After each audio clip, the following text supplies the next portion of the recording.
Welcome. Next, I have the pleasure to introducing Mrs. Tulia Exxon, President of the IPU. Madam President, please take the floor.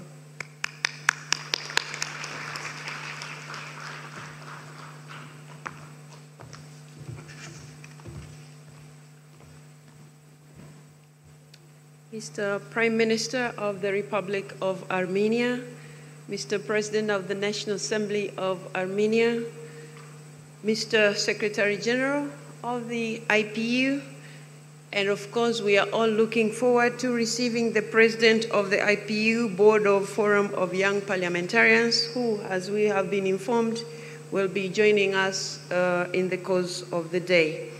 Dear colleagues, I am deeply honored to address you today at the Global Conference of Young Parliamentarians for the first time as IPU President.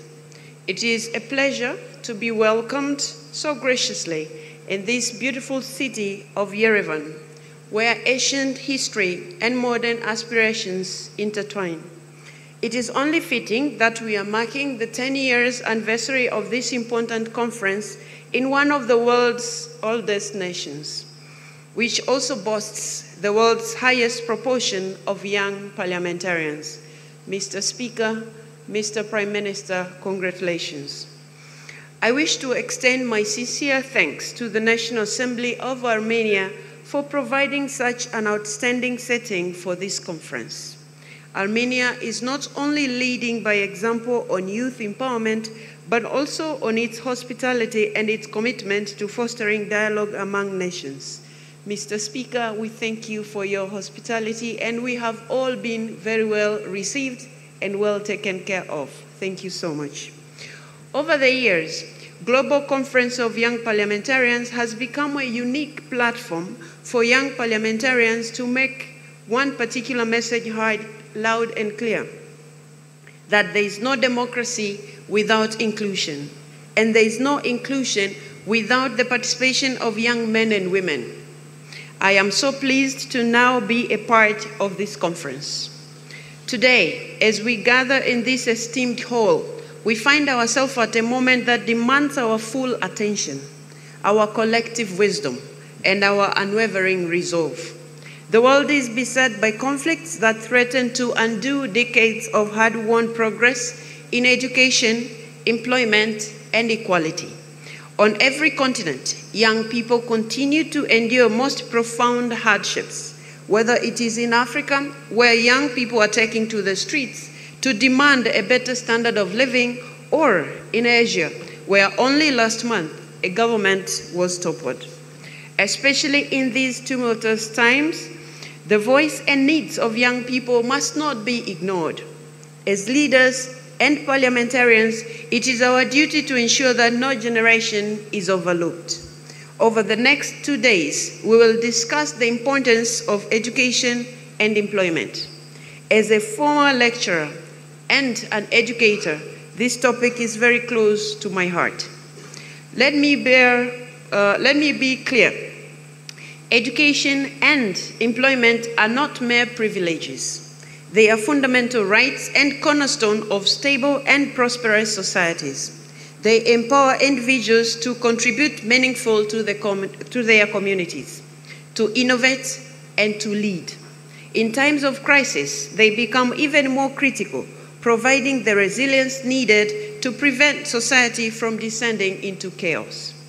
Yet, today, education and employment are crumbling under the weight of conflicts, natural disasters, and economic upheavals. Millions are being displaced, stripped of their right to learn and work, and jeopardizing their futures and stability of our societies. If we allow a generation to be lost, we face a future marred by deepening inequality and widespread disillusionment. The cost is not just human potential wasted, but entire communities and nations weakened. Education and employment give hope. Without them, young people may drift into the shadows, and the seeds of despair can take root, threatening to unravel the very fabric of our societies. This is why the urgency of our mission has never been clearer. We need to bring education and employment back to the center of our politics. We must double down. It is high time that access to education for all is guaranteed and delivered. This includes free and compulsory education for those in crisis situations, supported by flexible curricula, language programs, and teacher training. As more people are on the move, we also need to ensure that they can be productive workers in new environments. This requires greater investment in job investment and placement services, language assistance, and recognition of skills for newcomers. But above all, if we are to craft laws and policies for young people, we need young people at the heart of designing these initiatives. To echo the words of IPU's young members of parliament, no decisions should be made about youth without youth. So how are we faring? Aside from success stories like Armenia, we have much work to do. Only 2.8% of members of parliament are under the age of 30, despite half of the world's population being in this group. Parliaments are not just legislative bodies. They are platforms for change. And to embody this change, they must reflect the people they serve. The more voices they are, the better our policies become. This is not just a moral imperative. It is the surest path to delivering to the people. We see this with youth in politics, and we also see this in another group, women. We know from IPU research that women members of parliament tend to prioritize social welfare in their work, and this has a positive impact for policies on education and labor. When more women are in political sphere, these areas receive increased attention and societies prosper. Yet women's leadership and political participation remain insufficient. Less than 25% of the world's members of parliament are women. And when it comes to young women, the situation is even worse.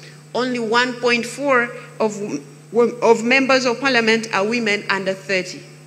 This represents millions of voices unable to provide the solutions we need on education and employment. Of course, the same can be said for many other groups that face underrepresentation, marginalization, and even discrimination. People with disabilities and the impoverished, minorities, and many more. We must tear down the structural and legal barriers they face, not only to protect their rights, but also because we need each and every one of us to contribute to better political decision. As the famous saying goes, leave no one behind. Dear colleagues, to enhance education and employment with all these rich perspectives, we need to firstly adapt education and employment support services to meet the needs of all segments of society, genders, and abilities. Education is the seed from which our leaders grow. Secondly, design institutional reforms for our parliaments, so our parliaments are accessible to all. This can include quotas, fair campaigning, financing, and supporting new aspirants in political parties. Thirdly, reform discriminatory laws wherever they exist. It makes no sense that one can be old enough to vote or serve in the army, but not old enough to run for office. Harness diverse voices in between elections through citizen outreach and parliamentary channels like committees and caucuses. Only when inclusion becomes a reality can we have education and employment that meet the needs of all. Only then can we transform lost generations into generations of opportunity and rekindle the flame of hope. Ladies and gentlemen, speaking from one generation to the next, please know that we are committed to working with you towards this shared vision. In partnership, let's ensure no generation is lost, that education and employment are preserved, and that young people are empowered to lead. I thank you for listening.